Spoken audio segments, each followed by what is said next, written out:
Thank you. Mr. Becerra. Thank you, Mr. Chairman. And thank you to each and every one of you for your testimony. Trying to respect the Chairman's wish to have us move forward, I'm going to, rather than pose questions as I was expecting to, let me just ask you to raise your hand for me. I'll try to ask a straightforward question. Agree or disagree with me. And actually, some of this you've already touched on. And again, thank you very much for your insights on this. First question or comment. 13 recessions have taken place since the Great Depression of the 1930s.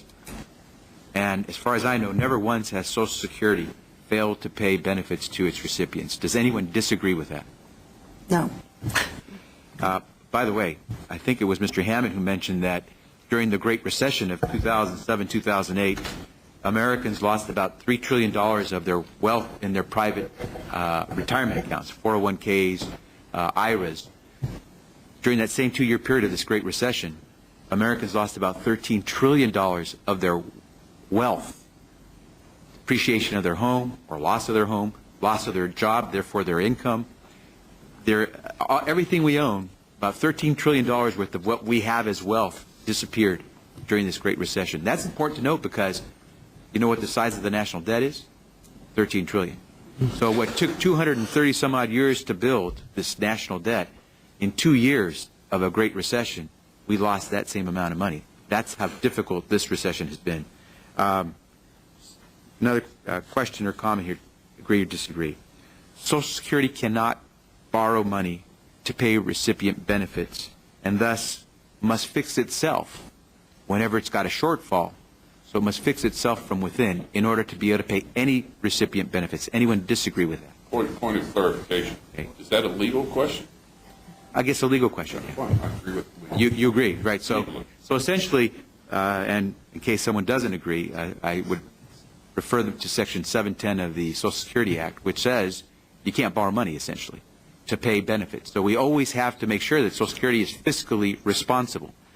Given that, so the question is, does anyone here believe that Social Security has led to any part of the existing federal budget deficits or today's national debt? Anyone believe that it has added money to the national debt or deficit? Okay. Does anyone believe that Social Security, given that it didn't contribute to these deficits or to any single cent of the nation's $13 trillion debt, does anyone here believe that Social Security funds or cuts or savings to Social Security that might be proposed should be used to help pay for today's deficits or national debt? Anyone here believe you should? Okay, so keep Social Security money for Social Security. Okay. Someone also mentioned that Social Security is more than just a retirement benefit. In fact, I think more than one of you did. The Social Security system provides disability benefit, it was mentioned, and it also acts as a life insurance policy for a worker in America who happens to perish. My understanding is that the value of those two additional benefits that Social Security provides to Americans, beyond helping you in your retirement, amount to about a $500,000 disability policy and a $500,000 life insurance policy for a young worker, someone late 20s with a small family, couple of kids. Does anyone know if of any retirement plan policy, private sector retirement plan policy, that also offers disability insurance on top of that and life insurance on top of that? Yeah. So, Yes, they exist. well, Okay. they do exist, but they're defined benefit plans, and of course, defined benefit plans are being frozen and terminated in place and replaced with 401ks. And let me ask one last question. On some of these plans, do we know of any of these plans that are guaranteed for the life of the recipient until you die? ERISA plans, theoretically, defined benefit plans, are guaranteed, at least a portion of the benefit is guaranteed for the life of the participant.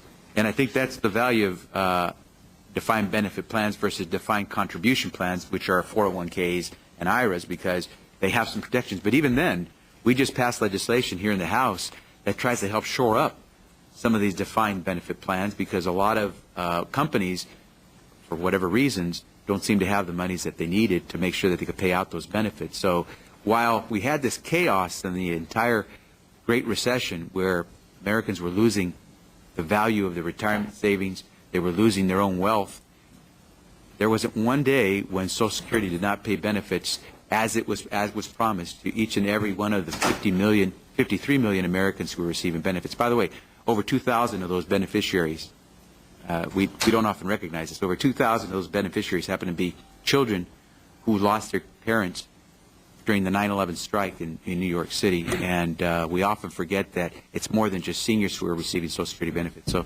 thank you for your help. I've run out of time, and I want to respect the Chairman's admonition. So, Chairman, I yield back the balance of my time.